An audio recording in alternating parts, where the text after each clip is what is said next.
Hello, CSP Hot Hands fans. Brett here. I'm launching my book, How to Lead What You Should Have Learned in Business School, and I could really use your help. I'm putting together a group of people that will get early access to the ebook for free. All I ask is that if you love it, give it a 5-star review after you read it. You'd also get early access to the paperback launch price that'll be under $10. What I've done is taken my 17 years in the business and broken that experience down into bite-sized snippets for you. Almost every story and lesson I share is from my time at Cutco. Whether you're a Hall of Fame CSP, new events team member, or you're a manager, I think you'll love it. If you want in, go to linktree/CSP60 and tap the Join Brett's Book Launch button. That's linktr.ee/CSP60. Either way, thanks for being here. Let's start the show. The thing I want managers to know is how good the CSPs are. The dedication to the craft it's unparalleled in our business. There is no manager that drills their PR collection script the way CSPs will drill a flatware script. It doesn't exist.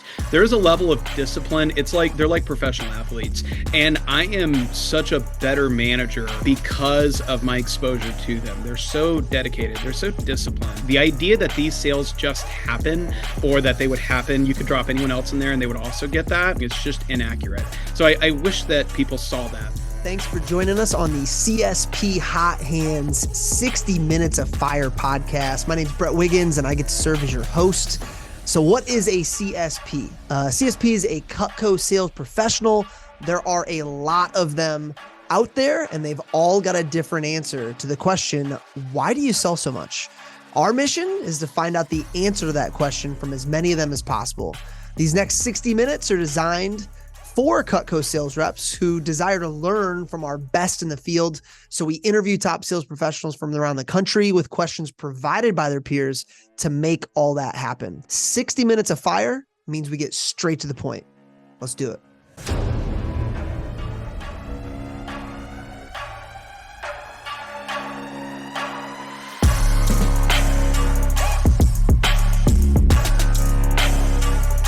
Welcome to CSP High Hands, 60 Minutes of Fire, episode number 20. I'm so excited. Maybe for our next episode, we'll have a drink. It'll be good. I'm so excited for our guest today. Check this out. $400,000 in personal sales annually. District manager, assistant division manager, $5 million plus event coordinator, Brian Carter, everybody, from our Highland Park office, Texoma division, and TGP events team. Gang, anytime Brian references a resource that's available to us, he'll share it with me afterwards, so we don't have to waste time doing that right now. So Brian, if you do end up having any scripts, templates, anything like that, don't feel the need to cover it in detail. Now we'll put it in a Google Drive folder for the crew. I would directly thank those of you who submitted questions for this episode. It would not be very fire if a division manager who hasn't opened a sample kit in 15 years tried to come up with the questions. It'd be like the NBA All-Star game that just took place. Not great. Not horrible, actually. I think more people tuned into my daughter's 6U softball game, Brian, I'm pretty sure. So thank you to Josh Mueller, Rob Steiner, Benji Lehman, Janet Wiggins, who's joining us live today as well, and Chelsea McDougall. Don't forget, anytime you want to join the live recording, just send an email to bwiggins@vectormarketing.com. We'll get you the link and get you added to the calendar invite. Brian, are you ready to jam? Man, I was born ready. I'm so excited. Oh, man, I'm excited. Let's do it. So first question, how long have you been selling the world's finest cutlery? I have been going at this. I started in 2003. So this summer will be my 23rd summer. 22 on the calendar, 23 summers. Isn't it crazy? Isn't it just kind of nuts when you think about that? Yep. Last year was the year where I officially hit half my life. I had been with Cutco. So that was a weird but fun moment. There's moments like that you look forward to. I don't know about the CSP side, but really on the manager side, where it's like you look forward to the point where you recruit someone that was born after you started selling Cutco. I'm just approaching it. I'm just about there. So there's a couple of moments like that, or like being a manager longer than you weren't a manager. I think that's the gold standard now. working at Cutco longer than you haven't worked at Cutco. That's fun. What's your yearly sales breakdown? What's it typically look like if you had to, I know it's not exact, but percent at the booth, if you do any gifting, service, marketing, what's that pie look like? Yeah, so just because the way my business is structured, the vast majority of my sales do happen in the booth. But a lot of that, my sort of past customer like service call layer that a lot of people are doing, I'm doing in-service events, which do count towards our booth sales. Well, So with you being wearing so many hats, you efficiency is kind of your number one priority when it comes to sales, right? Yep. Yeah. And so like my whole calendar is structured. It's just consciously unbalanced where there's certain times of the year I lean heavily into the field. Say that term one more time for the people listening at home that didn't catch it. You said, Consciously unbalanced. love it. So Love it's a Matthew Kelly line, by the way. I wish I could take credit for it, but I definitely can't. I just have to structure my calendar and my systems in such a way that it allows me to really have like one primary focus at different points of the year, kind of usually a secondary focus I keep heavy eyes on, but then several other things that I have to either delegate or be willing to basically push aside and have systems in place to sort of help with that. Like during the summer, I'm not active in the field, so I have to have systems in place for customer communication, care, service You relationships. just gave me the second part to what I've always needed. Because the first part I always share with people, it's not about balance, it's about rhythm. Right. And sometimes, and that's Matthew Kelly. And by the way, he was at my first SLC. How lucky. Maybe not my first, maybe my second or third, but Was it BAM or was it it was San Arizona? Diego, maybe. It would have been 2012. There you go. The Sorry, I'm reason I getting weeds. remember It the doesn't reason I matter. remember vividly it was 2012 is because it was like low point of my life. I just got disengaged out of an engagement. It was like but it was exactly what I needed, dude. It was just like, oh, thank you. But I digress. The second part to that for people, because when I say rhythm versus balance, I get head nods, but I get head nods like it's like I want to understand what that means, but I don't. The Right. consciously unbalanced is that's where it's like, oh, I get it now. I get it. Yeah. We'll talk a little bit about how you juggle all of this later, but I love that you said that where it's like I just give myself permission that it's the season to focus on blank Right. and the season to focus on X, Y, and Z. Yeah. Okay. So the last fun thing you did outside of the business besides slinging blades was blank. Let's see. The most memorable thing was taking my kids to Disney World with Calvin Lopez and his wife and Steven Decker. Oh, And cool, man. yeah, I spent $1 billion. I could have toured the world with Dude, my you wife. could not have timed up my sip of coffee worse. That was good. So I aspire to be a Disney family. We've been a Disney couple. I've sent the girls, but we haven't done a whole trip yet. Chris Hammond, DVM, out in Empire in upstate New York. They're a Disney family, and he's been prepping me for this moment where you decide, all right, we're going to take all the kids. There's some hacks. There's some Spirit Airlines involved. There's some off-site Airbnbs. Like I'm getting this stuff. What's your one Disney family trip hack you can share? And by the way, if it's I don't have one, just kiss the money Oh, goodbye. no, That's fine. I have one, but I go the other way. So within our events team, the biggest joke is just like my personal motto is throw money at the problem. And so I'm like, look, You're like, I don't if want to worry about making it.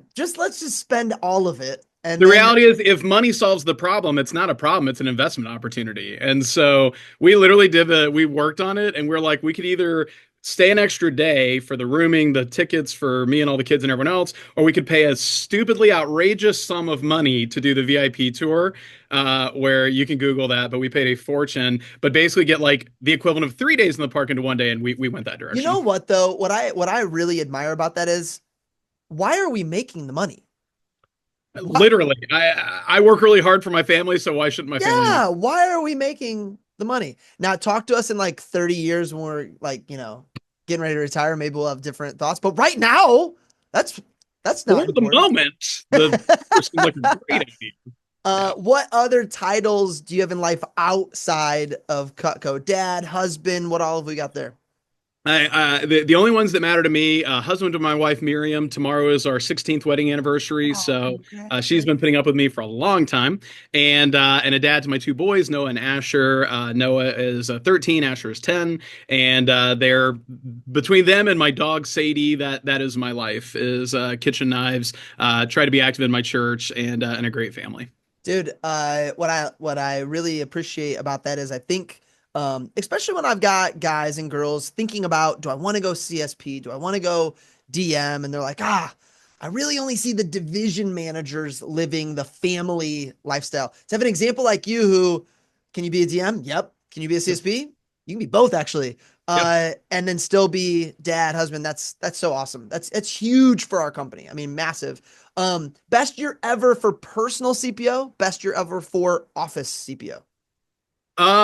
Let's see. Personal, it's 410, something like that. Okay. Like I hover around that 400K number. I just know my numbers and growth is great, but me and my wife know if we're between 385 and 415, like for personal sales, that is what I need out of this channel. Yeah. And so for me, it's less about growing that. It's more about doing that number more efficiently. So Yeah. actually, I work less in the field now than I did some previous years. So about probably 410, I'm guessing, maybe 420. Uh, And then in my office, we've done over 1.5. Like we've never scraped that $2 million number, but we've been 1.54, something like that. yeah. Neither have I. Welcome to the loser club. All right. Jeez, we suck. Yeah, I'm so sorry. We only have one Rolex. So they keep holding out on us. And then I guess because I would love to know this as well, because you a lot of DMs that try to sell do it at the sacrifice of development. Mhm.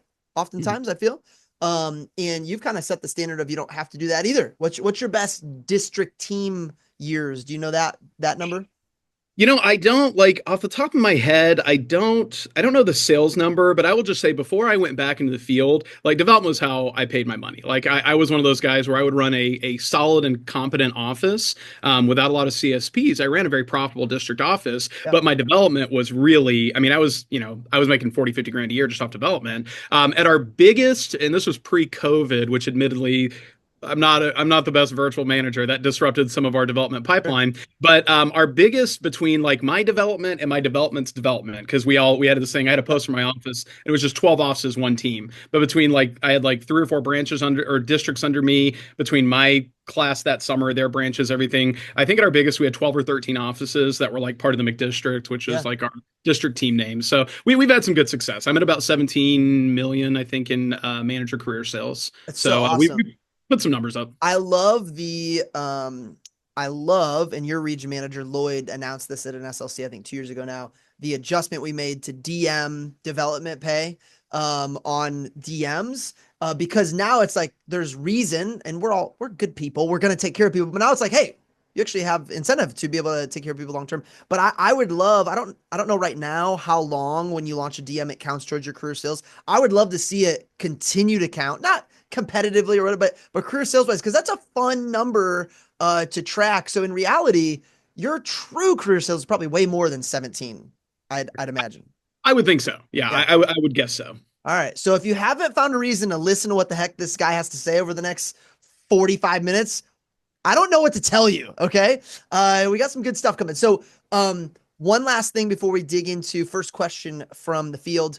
What's something in the works? Maybe it's an order, a program, a business relationship, something behind the scenes you're working on, event wise, that you're excited about that might Yeah. not be general knowledge yet.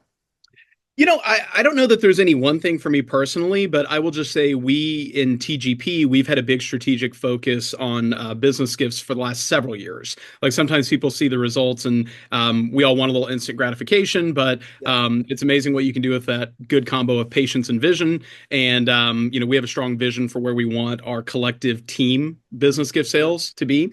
I don't do industry events. I think it's a fantastic program. I'm a huge supporter of it. I just don't personally do them. It doesn't make sense for my lifestyle and my family. But I do 120 grand a year in business gifts myself, and we have a goal here within the next 2 years of getting to a point where we're averaging $100,000 a year from our whole CSP community and business gift sales. And so right now the goal is just to get there, but then the goal after that is to do that strictly in the booth. So we want to be a team that's producing a million to 1.5 million in business gift sales just at traditional events. That's So that's like one of my really exciting strategic goals we there's have. so much wrapped in there. Let me try to delayer this onion for a second. By the way, if you've been living under a rock, TGP is the Texoma Great Plains events team.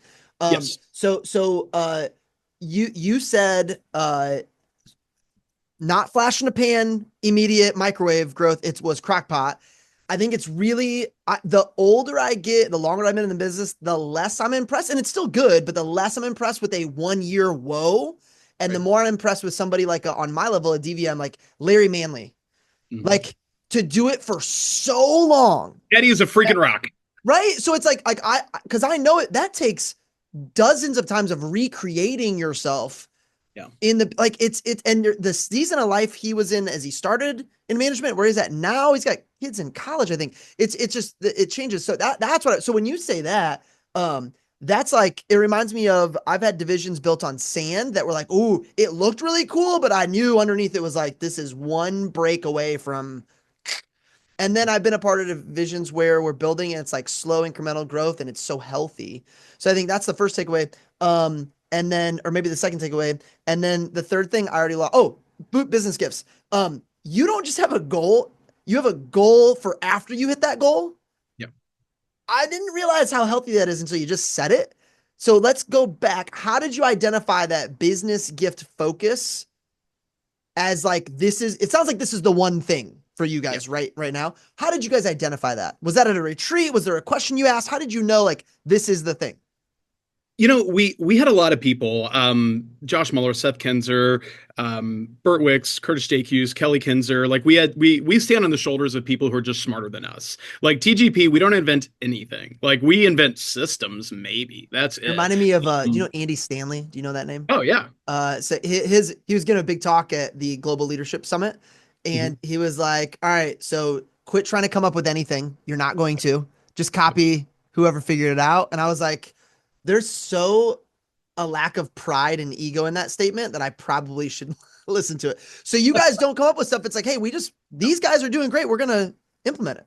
Steal from the best and try and credit them where you can. But yeah, so it really the tipping point for us was we just had I really credit Josh Mueller and Kelly Kinzer as I think they're the ones that really shined a light on what was possible because they just got ahead of the rest of us. You know, they were doing this 6 years ago where Josh would sell a cig and then he'd upsell 15 gifts, which now people are doing crazy things, but at the time that was just outrageous, and it became this just sort of wild thing, and so we started to see really what was possible. And then, through just good work with like Philip Tice and Stephen Decker and Calvin Lopez and people like that, we really started to see what was possible. And a lot of our team kind of started dipping their toes in the industry events water.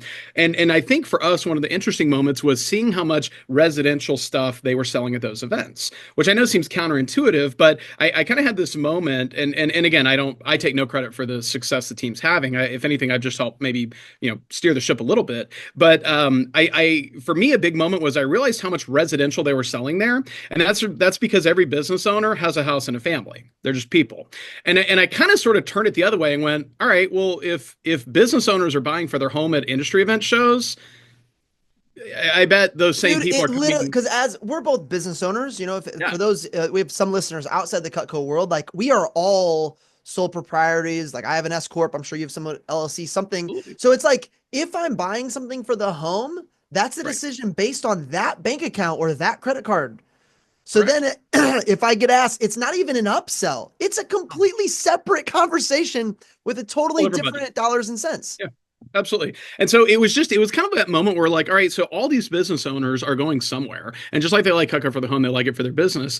And we started realizing how transferable it was. And I think honestly, the next big explosion company wide, I honestly think is going to be business gift sales at traditional events. And the reason why I think that it's not aspirational. It's just because we know number one, the averages just tend to be higher, like average CPO for a corporate gifting type item. And number two is the at this point the event space is where the highest amount of like new customer acquisition is happening with our professional sales team. Now new managers and offices and recruiting like that's overall increasing the base the most, but a lot of those are transactional. It's one and done. Maybe that rep comes back, maybe they sell to him 2 summers from now. But as far as like professional salespeople, there's no other avenue for customer acquisition that equals what's possible for events. So through the event space and that next 50 to $100 million we're going to sell in the next year or two, like we have the chance to get in front of millions of business owners, millions. And so I just think as the overall confidence and skill for the CSP community increases, I don't think it needs to be either or of like business gifts or residential or things like that. I think really just that Venn diagram, there's so much overlap You that are if we can such keep a this hill yes high, and guy. It oh, just gets me giddy. and proud the heck out of it. Everything should be yes and. The whenever I have a call with Josh Mueller, the word abundance finds a way to come up, and you're bleeding, sweating out all of this abundance, and I love it. It's like CSPs who are a business, which CSP is it's a bit, should be viewed as a business, probably have an easier time selling to businesses because you're thinking that way. It's kind of like, I remember like when a rep buys a home, their average order skyrockets because now they're just living that Mac customer experience. I feel like as a CSP, if you're waiting to make yourself a business or act like a business, that might be what's holding you back. Like it might be that first, then that increase in the type of orders you're creating happens. Okay, so we've covered a lot of ground already. I want to get this straight. $400,000 a year in personal sales. I think you did 1.4 as an office last year. Mm-hmm. So for those keeping track at home, that's over $1 million in sales, not named Brian Carter out of his office. Assistant division manager, $5 million plus in events team sales as coordinator. Husband, dad. Biggest question we got for you, Brian, is how? Is there a clone somewhere? Do you have a twin we don't know about? What are some keys you found over the years to making all of that happen while also protecting that family time and keeping Yeah. the main thing the main thing? I think, we kind of touched on that earlier. I think the biggest things I would say for me, number one is you really do have to structure your calendar and your schedule in such a way that kind of that rhythm we talked about being consciously unbalanced. You have to know like when are the times that the time you're investing matter the most. Like I'm very clear on the times when I am most needed as a coordinator, when I'm most needed as an office manager, as divisional support and personal sales. And so like really putting first things first. And it's tiring, by the way, too, because just like those natural ebbs and flows that happen throughout like being a manager. Certain times of year that are just crazy busy and long hours, and it can be exhausting, and you kind of recoup some of that energy during those other times. And so for me, because as one thing starts to sort of go down, I kind of pop up in another channel. I think functionally I'm just channeling my own ADD, and just found a way to monetize it as much as anything. Well, But if you don't do anything with those dips as a manager, something to keep growing, right. you will get in a rut. Like Oh you yeah. will get in a rut. And I'm sure this could go with the CSP channel where if everybody has seasons, like your guys' down season for events where you're at is summer because it's 389 degrees. So it's like if you don't find something as a CSP to pour energy and time into and feel fulfilled, you're gonna come into your next key season behind, lagging. You found a way to completely hack that system by doing both. Yeah, but I will say, like, when I think of the three areas, number one, it's just radical prioritization, and you have to live by your calendar. Like, if it's not in your schedule, it's not in your plan. Is kind of one of my own little mottos. The second thing though is got to be just a tremendous amount of alignment and partnership. Like, I could not do what I do. Like, I get far too much credit because I couldn't do what I do with my family life and my personal sales business without my wife. She's very involved with our marketing systems, our customer communication, customer service. I could not do what I do as a manager without the support of my DVM and other district managers that I partner with. I could not do what I do as a coordinator without Calvin Lopez, Rob Steiner, Josh Mueller pitching in and supporting. So I think like a high level of collaboration and partnership. But I think the last one, the third thing for me, and I don't love this, like to be sure, but I think you have to be very comfortable that the boundaries you set up to sort of live your life and run systems the way you do, you will disappoint people pretty much all the time. And I take no joy in that. That's not something I enjoy doing. But even this call, you've been very patiently trying to connect with me for a very long time. And I'm not making excuses. They were just seasons that I didn't have the capacity. But your willingness to say no is what allows you to perform at a high level with whatever's most important. Then, like, I respect it. And it's hard to learn as somebody who's very talented and wanted by, I'm sure, that Lloyd wants you on this call. And then Dave Bush is like, hey, can we get you for this? And then Josh is like, hey, can we? And then it's like, well, I also have another business. You learning how. If you're still tracking and categorizing all your own expenses, I have a message from your CPA. Stop. you're listening to this podcast, chances are your goals include growing your sales. And one way to do that is delegating admin responsibilities by trading time for money. Rising Stock and MyBooks.pro is exactly what you need. Rising Stock is an all-encompassing financial tracking and coaching program, where MyBooks.pro is exactly what it sounds like. They just do your books. You can choose to just have them track your expenses or take advantage of everything they have to offer. Do your business and your CPA a favor by scheduling a free intro call today at linktree/CSP60. That's linktr.ee/CSP60. That's linktree/CSP60 with a dot before the two E's. Learning how to say no is so tough.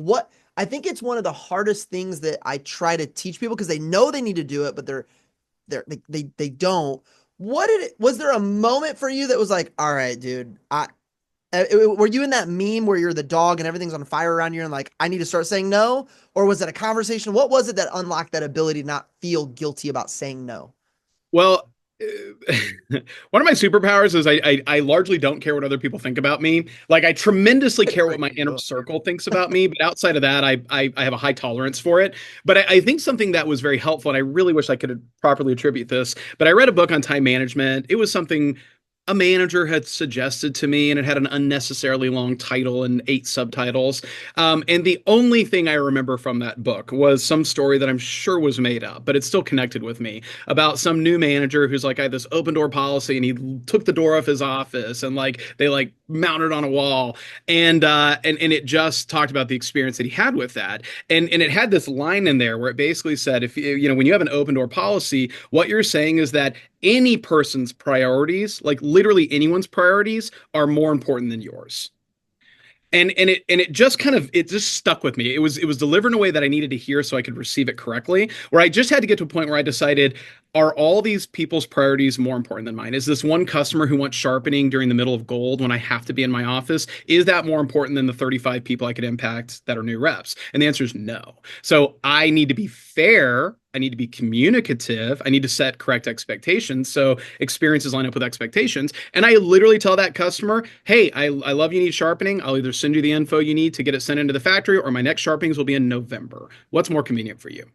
And then letting them sort of have a response and not begrudging people for responding. Like, it's okay. Like, I'm not upset when my DVM or when my CSP colleagues or coordinators or customers, when they feel they need more from me, and I don't enjoy disappointing them, but I just try to hit that very head on and just say, hey, I totally understand. I relate to how you feel. I'm sorry I can't offer more right now, but here's what I can do. I can either connect you to this, or if you're patient, I will take care of it myself in this window of time.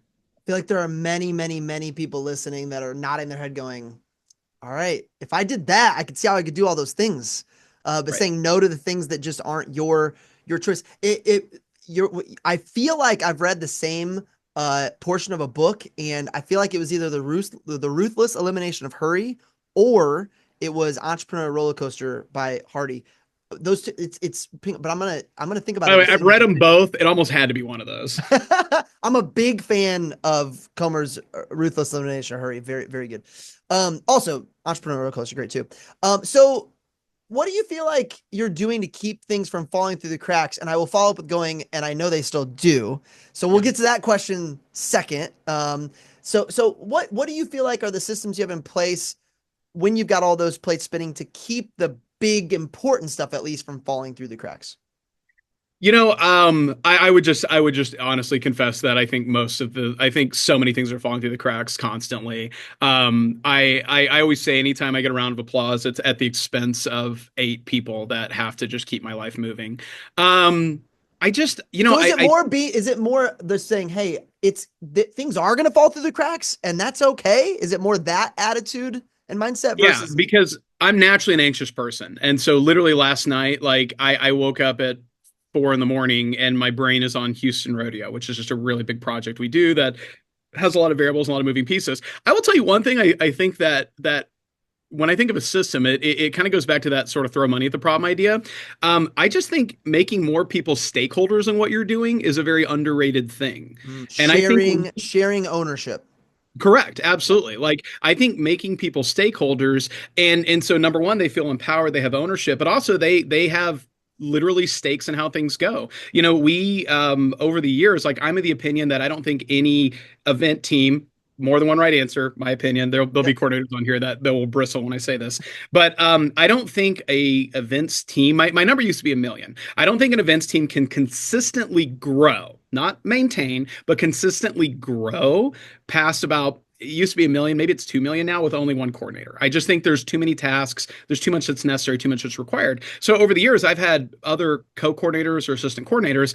I promoted all of them. Like no one ever came to me. No, my DVMs never have said, "Hey, I really think we need another person." No, I just promoted them and was like, "Cool, here's the money. It is what it is." But I just think empowering people, and then also with our event team managers, my assistant managers, my office, I always like. I'm really big on having the conversation that goes, "If you guys are always waiting for me to like make moves or get things done, we will like honestly, I don't even need you if that's the case. Like if you're just waiting for me, I could just do it. So I need you to move forward, and I need you to move very confidently, and you won't always know the answer or feel perfectly prepared, and that is okay. Like it is your job to push us forward. It is my job to correct your mistakes, but correcting your mistakes means that I make problems go away. I will never be mad at you. I will always back you publicly. We'll learn together. We might have some tough conversations, but I just want you to feel empowered and push forward. And when things go wrong, guess what? It's not your fault. My fault. That's on me. I will always be the cover. I will take all the bullets. I will take the shrapnel, and we'll grow through it. But by doing that, having a very collaborative and trying to approach things in a way that I can empower as many people as possible, it's amazing what you can actually get done. Dude, I'm sending this episode to all my DMs like as soon as it comes out, because there's it how you lead anything is how you can lead most things. Mhm.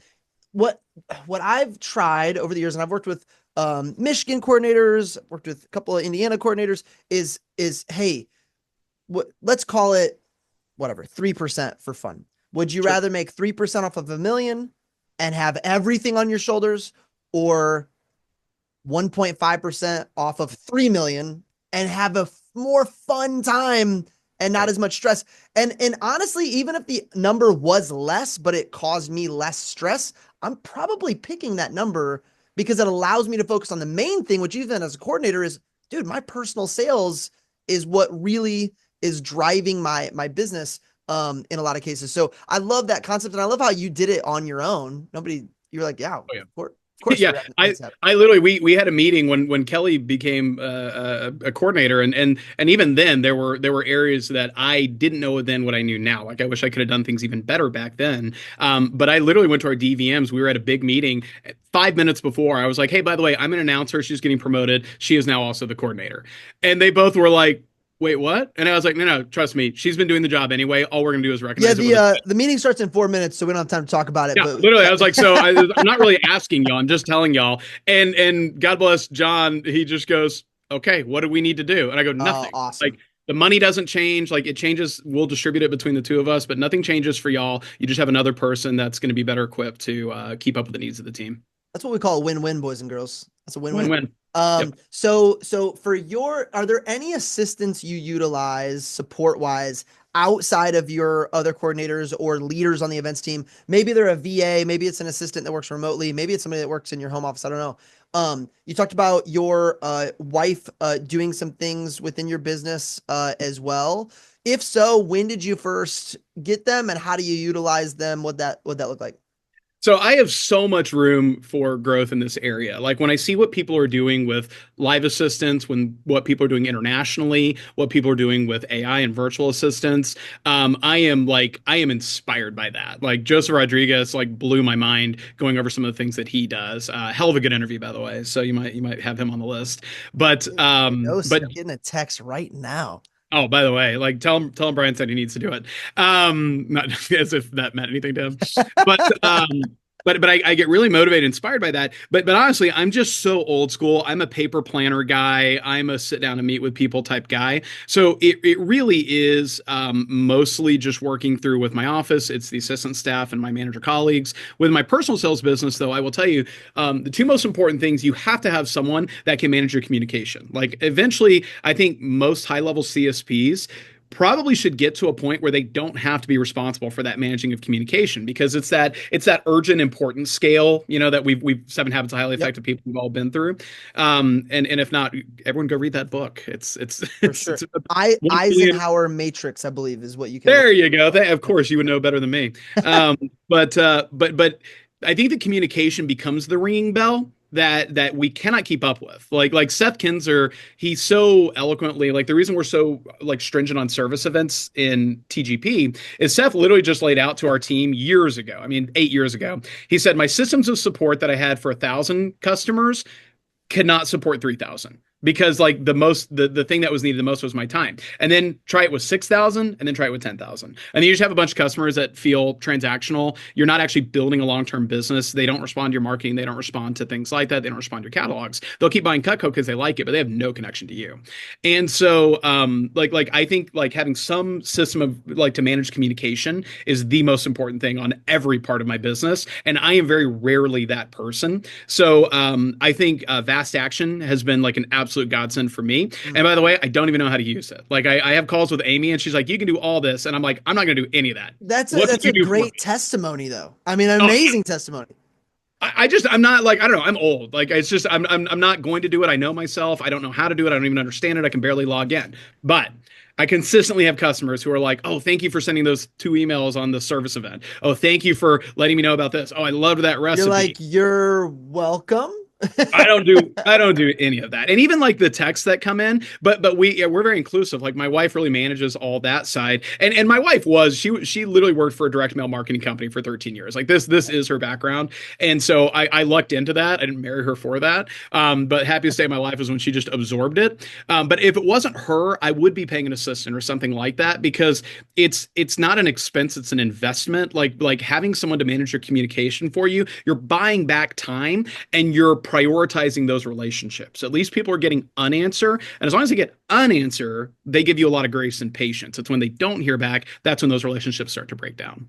Yeah, I would say I don't want to say speed is more important than accuracy, but any amount of response is better than no response, Yep. especially in those moments. Even if it's not exactly what they want, it's like, okay, cool. At least we're in a communication. I think most customers aren't mad they don't have the answer. They get mad that there's no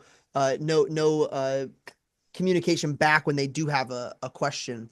Okay, two more questions based on this scope of, hey, all these different roles, and then we're going to get into some specific event situations.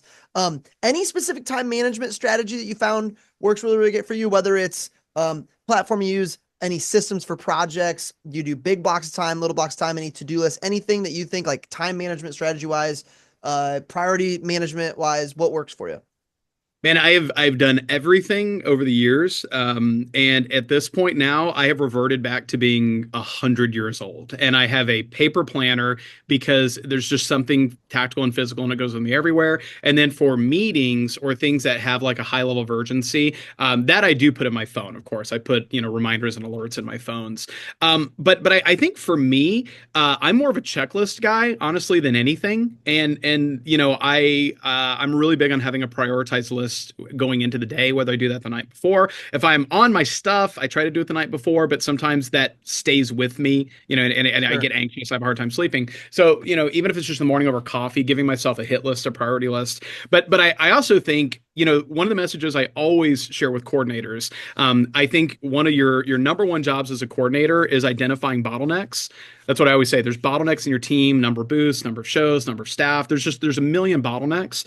And I always say, like, your number one job as a coordinator is identifying bottlenecks. And then I say, and then your number two job as a mature coordinator is understanding you are almost always the bottleneck.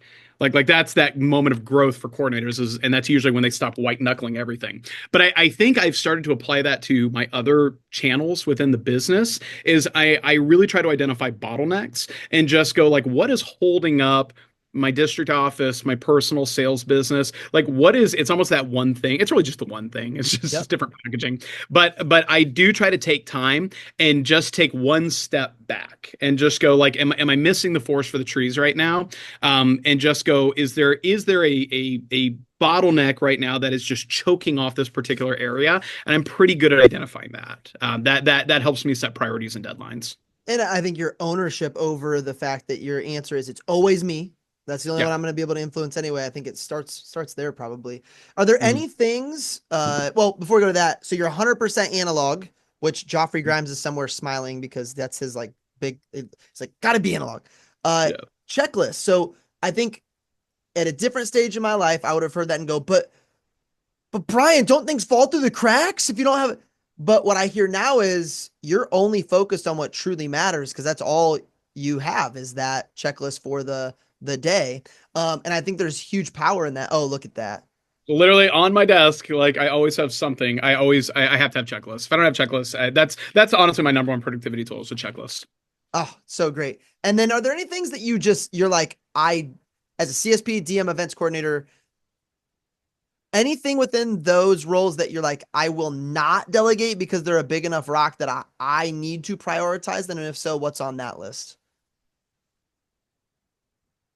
The longer I've done this job, the more I realize I'm not nearly as good as I thought I was. Yes. And Yes. so yes, at various times a year. Yes. Like I will not delegate communication with a top business gift client that bought $23,000 in gifts from me. I will not delegate training during my biggest training class of the year. So by practical terms, yes, there are absolutely, but I think the more I've just started to have this much more open hand approach, I think I spent a decade of my life. I literally think I spent 10 years of my life just white knuckling everything. And I don't think I was a control freak. I think I was just so it didn't come from a place of I thought I was the best. Like it had to be me because I'm the best. It wasn't like this narcissistic trait. Maybe I am, but that wasn't it. It was this almost just fear of just like disappointing people and like what if. And especially I think once I had kids and it just like I was so I was living in a place of a lot more fear and anxiety than I am now. And so I think it was just white knuckling my way through things. So I'm at a point now where I'm pretty comfortable giving most things away. I will just say the hard and unpleasant stuff, I'm always the rip the band-aid off guy. Like if there's something bad, like we had a really challenging situation at one of our major events recently, and I'm the guy that immediately I wasn't even involved in what caused it, but I am the guy who will be the face of it. You know what I mean? Like I just find that I can handle that. I'm mature enough, I'm experienced enough. So the tough conversations, whether it's discipline, whether it's correction, whether it's anything negative, I generally always want to be the guy. I would rather shield my people from that so they can focus on collaboration and relationships. The negative stuff does need to come from me, I think. But thankfully that's a very small part of what I do. But other than that, I've tried to like challenge my own preconceived notions on what I can share and collaborate with. But it's not to enable me to do less. It's to enable me to do different tasks. Yeah. Like I don't have a goal of delegating just to make my life easier. I have a goal of delegating so I can accomplish more. I think when you're focused on that is the reason I'm delegating, it's so healthy. Yeah. And the person you delegate to doesn't feel a certain way about, oh, Brian Right. just didn't want to do this. It's beneath him. It's like, oh no, I see him moving to a bigger, more important task, having a bigger impact. I think not that I'm telling anybody to get married or have kids to sell more Cutco, but Helps. having a significant other and Yeah. kids forces you, like when Riley, we have five daughters, one set of twins, so four different pregnancies. There's no like, Oh my God. oh, you just heard five daughters. Got it. Woo! By the way, five already, and then you said $5. I was like, you're more. Yeah, God knew my limits. All right, we'll go ahead and give you the real punchline. All under the age of 8. Let's Oh, go. God bless. But a pregnancy is not like it's the one time in your life, I think so far, where you don't dictate the timeline, and there's nothing you can do to dictate that timeline. So it forced me as a DVM to plan out a Mhm. whole summer, as if I was not going to be there because the due date was in June. And it was like Yeah. and then the summer was fine and things were great and we still sold lots of knives and it was like, oh my gosh, I should view the business this way all the time, not just when I have an emergency. Right. So I think it's healthy to give yourself a season of the business as a CSP or DM, whoever, where it's like, what if I had to turn all this over to somebody? Because I'm with you, nothing is that important. Right. There's just nothing that's that important. Okay, let's talk growth of your TGP events team. Gone from 1 to 2 to 4 to 5 million. Have you guys had a $6 million year yet? No, we Okay. haven't. We Oh haven't. I'm sure we'll gosh, get there eventually, but even I don't know how. slackers. What were some breakthrough moments or aha moments? Maybe it was a conversation with someone, a light bulb during a great season or a really rough one, a meeting. Anything come to mind there when it comes to the growth you guys have had? Yeah, very much so. I think we've had, I always talk about I've just been doing this a long time. I've been the coordinator since 2014. And, all the little decisions matter. They really do. But I look back at the history of our program and I see these big forks in the road where we could have gone one way or we could have gone the other. And I just think we, at the most important times, there were probably 8 times in the last 11 years where we really had a fork in the road. And I think we took the right one, or at least I hope we did. And it's led to where we are today. When I think about like different things, I think number one, the community we have is so very key. We have a very high level of retention. Like the CSPs we have tend to stay, and they stay involved in the program. I think a lot of CSPs, as they start to develop, they kind of outgrow their events team. Like they see the opportunity there is only so big. And I think we've done a pretty good job expanding that. Everyone just knows this is a State Fair of Texas team. And the State Fair of Texas is fantastic. We won the geographic lottery. Hey, I don't take credit for it. It is what it is. And we sell a ton at that thing and we work our butt off to do it. We sell $1.4 million. I'm not defensive about that, but the reality is you could take that out and we're still the number one team. And so, even though people just know us as a State Fair team, okay, we're still going to beat everyone with that tie behind our back. And I don't say that to be cocky. I just say that so maybe people might receive it or that I just turned off. You're saying it out of love because you're watching people use it as an excuse as to why they don't need to implement some new stuff or listen. And it's like, dude, I love you and I care about you, and that's just not the case. I think when I think about the big moments in our career though that I think are transferable, like that have nothing to do with State Fair Texas. When I took over, one of the biggest goals I literally had like 3 written down goals when I took over as coordinator, and I was an interim coordinator. I was supposed to do it 1 year, and here we are. But I literally had a few goals. One of the big goals I had was that like we needed a team. Like we were just independent salespeople. We needed a team, and so like we started doing our team meetings at my house. And my house was not exciting at that time, but that's what I had. That's what we did. And now it wasn't always possible every time to have every single person there, but like we really prioritized the experience. And we try to make our team feel very inclusive. We always talk about it's not just a team.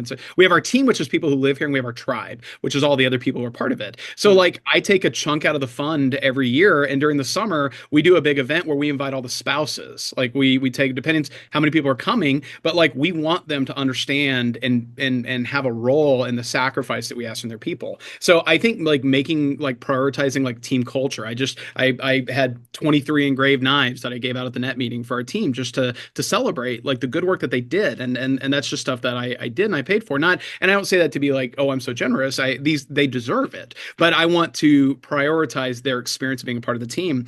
I also think that, we really started to adopt this year-round key event strategy. And this was I can't thank Josh Mueller enough. Josh he's my conscience. Like Josh is the guy I always say there's like 4 people in the world I vent to, and he's one of them. And so Josh, we had a conversation. This was probably 8 or 9 years ago, where I was like coming off the fair, and whatever your fair is, I say this to coordinators. I don't care what your fair is, whatever your biggest event is. I go, we had this window of time where our team was sharp. And they were just there, and their skill was higher, and their expectations were higher, and their execution and their discipline. And I saw it, and I saw the effects of that over the next month, 6 weeks. And then I saw it fade. And just because I'm not the guy who's always there in the booth, I'm the guy who's sort of taken a step back watching the numbers. I'm a numbers person. Like I remember sitting down and I go, I don't know how to capture that. I go, but I know there's a way to, but I don't know how to. Like I'm not skilled enough and experienced enough. And so we really kind of workshopped it. And we had this very year-round key event strategy now, because back in the day it was just, okay, we have like our 4 biggest shows, and it was like these 4 shows. But we really started to kind of expand on what like we consider like a big show and a key event. And by doing that, we sort of have peppered the calendar with these exciting opportunities through the really disciplined process of building up shows, of taking a RV show that did 1,700 and then 2,300 and then 1,900. And then like, and literally that happened by me and Calvin Lopez. We were just like, we need some of our really experienced, confident salespeople, because we know people who are there are buying $70,000 to $400,000 RVs. There are people there with money. We just need to maybe get a little bit more confident staffing in place. And now it's a show that consistently does like 11 grand. And so like we kind of went through a process where we targeted shows and we built it up. But having a year-round key event strategy, I think number one is just team community and camaraderie. Number two, year-round key event strategy. But I think the other big thing is just policies. Like we're policy wonks, and as much as like I'm the tough conversation guy and all that, at the end of the day we all answer to our policy document, and our document was not decided by me. We have a leadership group. It's our top local CSPs. It was the most important thing I've ever done. If I leave tomorrow, fantastic. The most important thing I did wasn't create sales or policy document. It was really build up a leadership group that got to make these decisions together. And so we all operate from a place of stability, security. There's no favoritism. Like we are able to all operate this business that we're collectively running, which is TGP Events. I administer it with Calvin and Rob and other our team managers, but it's a business we're collectively running that we all benefit from its presence at all these shows that we're doing in the market it creates. But that policy document, by really locking that in, I think it's so underrated because it allows us to operate from this place of security and stability. And our guys see this as somewhere they can build a long-term opportunity and that it's worth it to retain access to it. So I was going to ask this question selfishly, but you just gave me a great transition to make it look like it was organic. Thank you. Tell me about working with Trent Booth and the Veritas Leadership Group over the last decade has unlocked things within me that I never knew existed until they were coached out of me. If you're listening and you feel stuck or like you have another gear that you're having a hard time getting to, Trent's offering a free intro call to any of our listeners. I love Veritas because it's an amazing combo of mentoring and coaching. I get what I need when I need it most. It's also a flat monthly rate, which is awesome for anyone looking to give it a shot with no contract and no long-term commitment. Schedule a call with Trent today by going to linktree/CSP60. That's linktr.ee/CSP60. That's linktree/CSP60 with a dot before the two. There's a big conversation around policy documents when it comes to, for lack of a better term, we'll use the word DIBS. We'll use the word. Okay. So this is a big, and to your point earlier, every team and geographic location and layout of shows, everything looks different. Some teams are brand new and rebuilding. Some teams have had, have 10 CSPs on them. Some teams have one CSP on them. There's not a black and white answer, probably, but in general, are there tiers to when DIBS make sense and when they don't? Do you have a hard line on like your belief on what does and doesn't? It doesn't matter what team you're on. Can you speak to coordinators and reps out there that have a strong opinion one way or the other, or are looking for help in this? Because I think everybody wants to get it right. Yeah. I hope people don't just want to be right. I hope they want to get it right. What does that look like in your eyes? Yeah, so just what you said, there is more than one right answer. That's for sure. I can only speak to ours. But I do feel very confident that we've earned what we have. The big thing for us is everything should be an earned opportunity. Like for us, even when we talk about like, I talked about how, you mentioned we kind of have a goal past our goal. Like we have a goal we currently have in the past. Well, it's because for us, I don't see it as a goal. I see it as a roadmap. I just see it as those are the destinations we're going to. Now we just figure out the steps to get there. And so we literally have a roadmap document that we lay out for people that go, there is a way for you to likely get what you want, but it's going to take a lot. Like here's what it's going to take. And there are a finite amount of resources out there. And so for us, like I think a lot of it just is being super communicative. Like the coordinators, in our structure when it comes to shows, we pick all our bigger shows once a campaign, and the coordinators do get a chance to go through and pick their shows first, and that is what it is. And then after that, we have our team managers. These are people that are entrusted with roles within the team and responsibilities, and they work on behalf of the team, and that's their only compensation. And so they get a certain number. It's a fixed amount that they get access to, and then it goes to the whole team.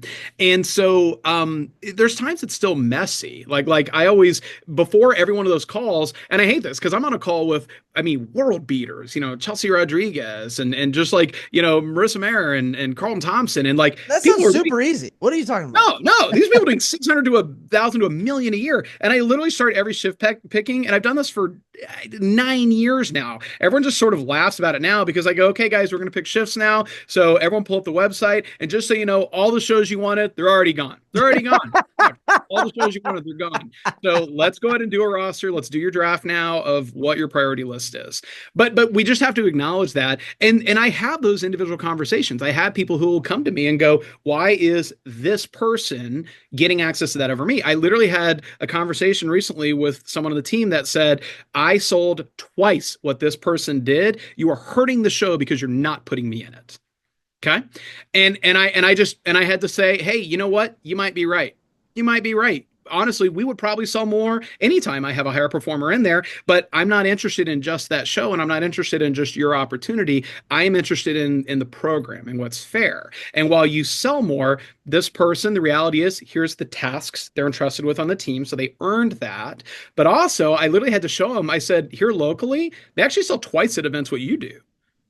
And they were just like, what do you mean? And I was like, they're committed to investing in this market. Now, I don't begrudge anyone. I have people on my team that are federal. I have people on my team that are CGC. I have people on our team who are district managers. Okay. So I don't begrudge people by taking other opportunities. We're very open-handed. I have people that work in multiple divisions, and God bless them. But at the same time, there is still something to be said for there's people who are sacrificing to build up this market here. And that does need to mean something. Now, does that trump everything? No. But do I ignore it? No. Yeah, because in my experience hearing about you guys are not afraid to invite guests.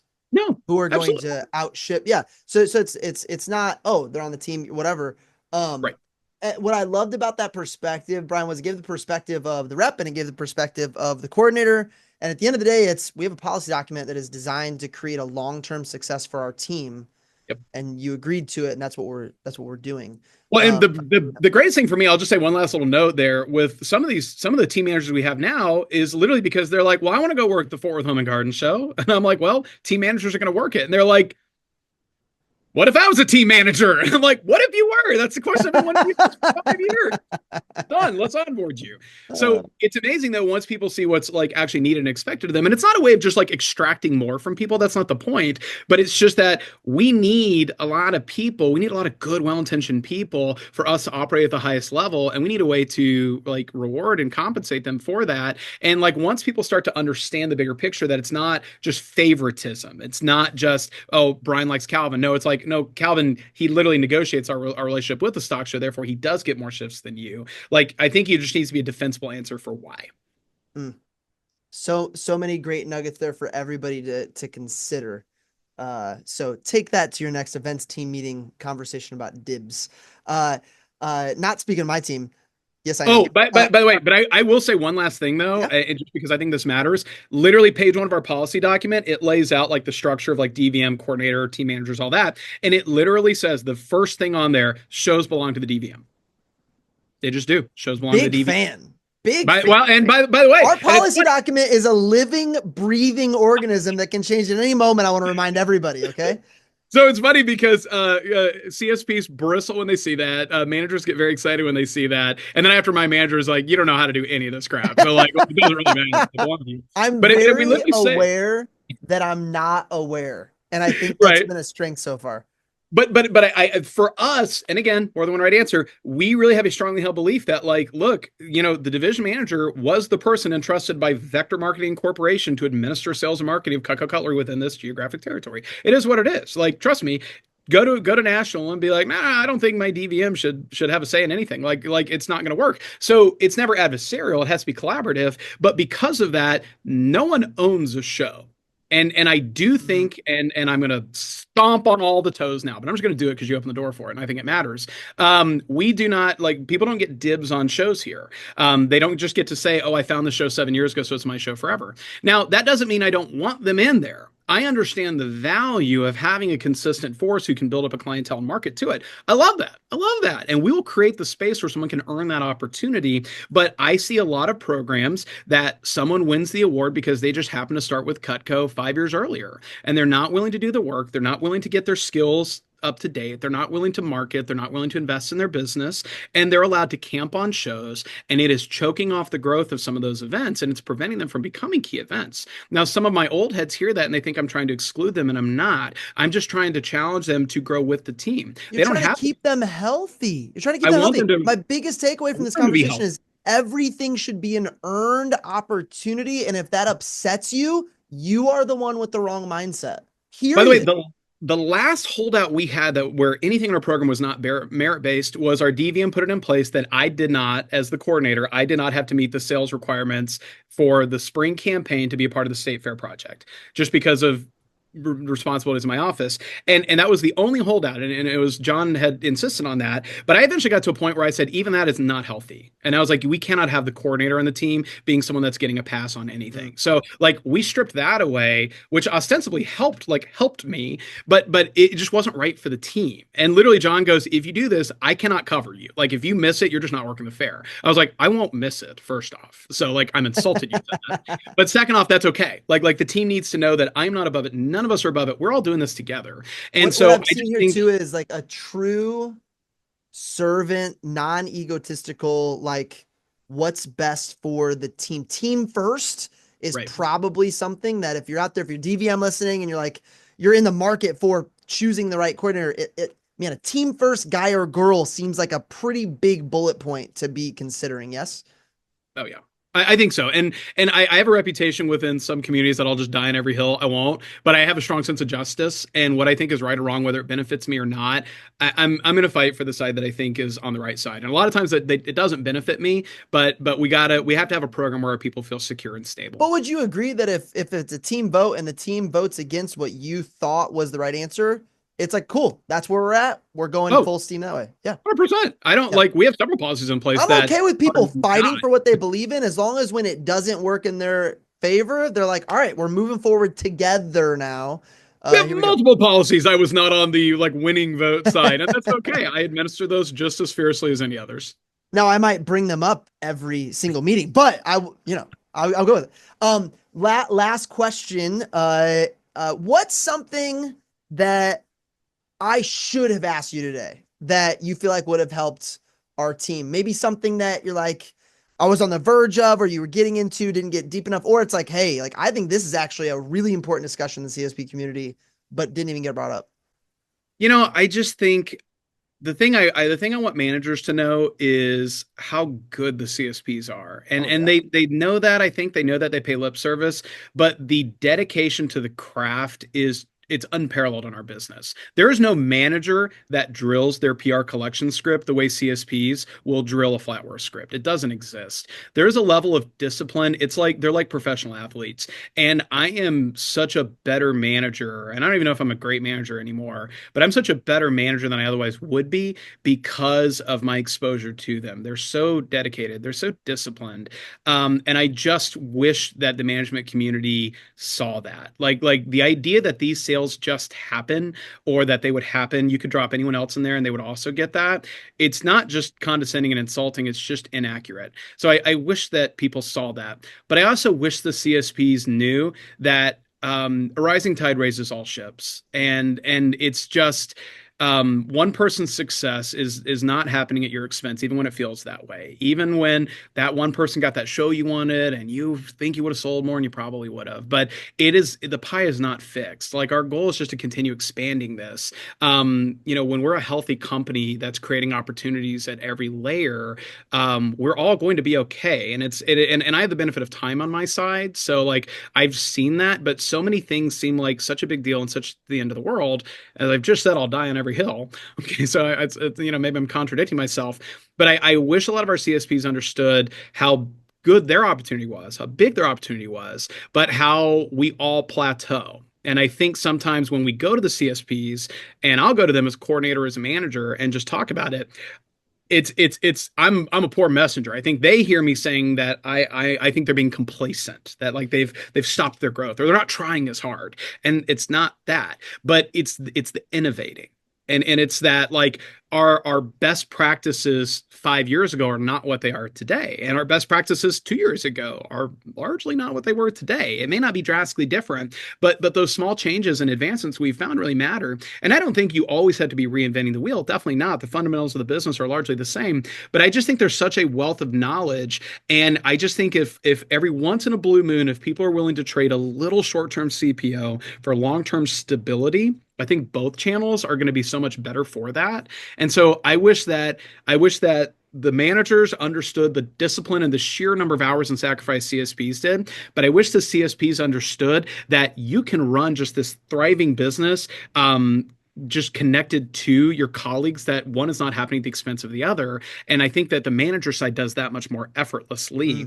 And I get it, we have different territories, but at the end of the day, like, we all overlap each other still. We're all standing on top of each other. And I just think that there's a lot to be learned from both sides. I just wish there was more cross collaboration happening, because I think the CSPs are so much better at adopting best practices quickly, implementing them, and just continuing to innovate. I think they're stronger than managers at just getting that out there. But I think the managers are able to have a little more of a long-term vision sometimes, and just like the steps of just running just a stable business and managing some of the ebbs and flows. I just think there's a lot to be gained from both sides, and I think we're a better company when we lock arms on both ends and appreciate the strengths of the other while acknowledging, the holes in our game. And people give me credit a lot of times for having the strengths of both sides, and I have all the weaknesses too. And that's I think, if I was going to part with anything, it's anyone listening to this call that works with me would probably have a million things I could say that I don't do, or I don't do right, because for all my strengths, I have the weaknesses of both sides. I just have a lot of people who are very patient with me. I went to net in OKC a few years ago, and it blew my mind. I mean, I was in the Hall of Fame breakout, and that room is as impressive, or maybe even more impressive, than a Hall of Fame DVM breakout, period. Agreed. Yep. And I think that what it sparked for me was, man, we should have a rotation of DVMs and DMs that go to net every year. And the fact that we have not had a joint conference with managers and CSPs yet is frustrating. It's embarrassing, to be completely honest. I think it's a missed opportunity. Imagine a DVM meeting that overlapped net where there was shared space. Imagine a coordinator meeting that overlapped SLC where there was some shared space. I think there is some powerful opportunities. I hope the company... Anyone that was in Madrid from a attendee perspective, not a location, just a vibe perspective. Holy cow, dude. Unreal. And I don't know, maybe you and I being in the field and being around for both phases of it. Yeah. Maybe people haven't experienced it like we have, where it's like the days of CSPs versus managers it was so long ago that I don't personally experience that anymore, that I feel like more people need to know about it. I'm 100% with you. I think we're both missing out because of that not happening. So keep putting that in people's ears. And I love how you were like, you know what, I'm just gonna make myself public enemy number one on both sides and tell you. We are in such a unique position and situation at Cutco, because the more I talk to my friends that have been with the company, left, or have never worked here, the willingness for leaders to give back with nothing in return is like, that's uncommon. And I think we think it's just what everybody does. It's not, but here it is. You were the first person, Brian, that I'm aware of to say, CSP, DM, I don't have to choose. And man, you have had an impact. Case Koenig and Brandon Phillips in the Midwest region, example 1A and B for me. My first full year, Shayla Boker is in Vegas right now at P Banquet. And gosh, she's a first branch going out. She'll have a solid staff going into her second summer. And she sold 84 grand last year as a DM. So impressive. You really showed them that it was possible. And I really don't think it all happens without you, man. So seriously, like, thank you for being such a great leader, such a great role model for others. It's been really, really fun to watch. And it sounds like you got goals on top of goals. So it might just be getting started still. Here's hoping. I'll stick around as long as I'm useful. I don't think you're going anywhere then. Or maybe we'll both get fired for all of our comments about joint meetings. But hey, who knows? We'll be fine. We went out of the blaze of glory. If you enjoyed today, guys, please make sure you subscribe, turn on those notifications so you don't miss the 15 minutes of Flames version of this episode or our next 60 Minutes of Fire. Upcoming interviews with Matt Foss, Patton Sides, Anastasia Equibel, and Marissa Mayer coming up. We will see you next time. Thanks for listening, and for some of you watching, I want to remind you that all resources from today can be found at linktree/CSP60. That's linktr.ee/CSP60. That's linktree/CSP60 with a dot before the EE. If you want to be a member of our live Zoom audience for one of our upcoming shows, email bwiggins@vectormarketing.com. That's BWIGGINS@vectormarketing.com. If you loved what you heard today, I'd be honored if you followed, subscribed, or even rated us on whatever platform you use to find your 60 Minutes of Fire. We'll see you next time.